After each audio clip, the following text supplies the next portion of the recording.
people from the Indian background would know much about this. I am not going into the historical aspects of this person, but there was a king, Chhatrapati Shivaji Maharaj, you know. Shivaji, who was a great king or an emperor, who's, kind of acquired a tremendous amount of respect for his administration, for his bravery, for his courage and his strategy of how he fought in those times. Hugely respected, especially people from Maharashtra. So Shivaji is relevant even today because of the way he conducted his administration. Very evolved, enlightened administration he did. Very little people know about his administration. Generally, they know only about his battle strategies, which are admired and appreciated. But the most important thing was his administration. Very evolved administration he did for his kingdom.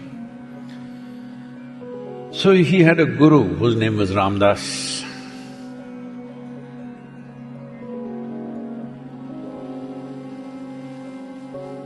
One day Shivaji was standing in the balcony of his palace. Then he saw his guru going from house to house with a begging bowl, begging. Then he thought, what is my guru doing, begging on the streets? I'm a king, my guru can't be begging on the street, he must be.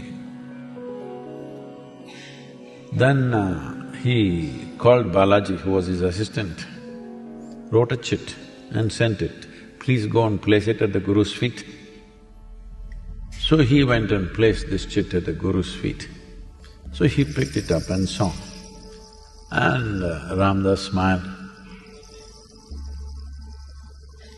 And next day, he came to the palace and he said, in this chit, Shivaji had written, I am placing my entire kingdom at your feet. You can do whatever you want with the kingdom and me. So, Ramdas said, now that you have forsaken your kingdom and given it to me, what are you planning to do? So Shivaji said, Sadhguruji, whatever you say, you are my Sadhguru, whatever you say, I will do. And I just want to be around you and serve you, that's all I want to do. Then Ramdas had an extra begging bowl. So take this. And both of them went begging on the street, the emperor and the guru. People, when the guru came to their house, they thought he's just some beggar and they gave whatever they gave. Now the emperor has come, with great respect, they gave whatever they could.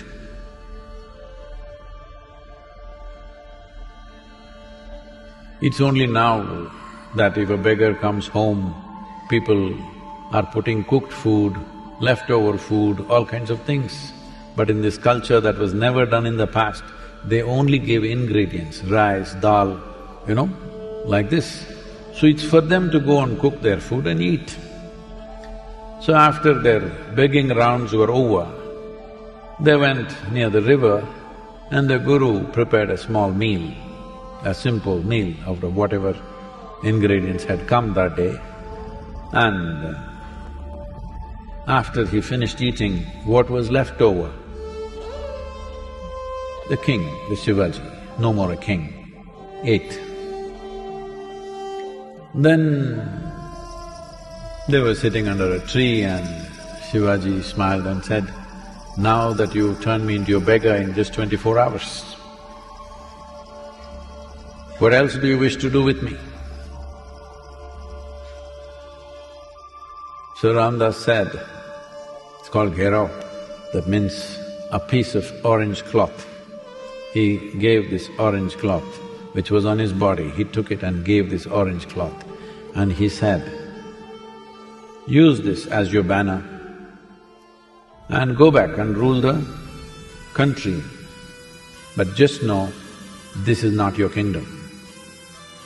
If you know this doesn't belong to you, you don't own it, and you will do the best that you can for the people, that is the way you must rule.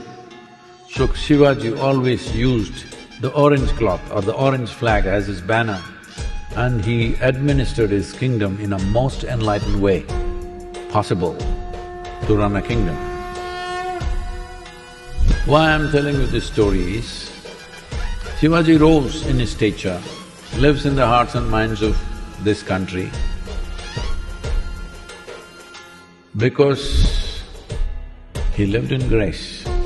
He fought battles, many, but absolutely balanced, never in anger, never in hatred, never lost in anything, just doing what is needed.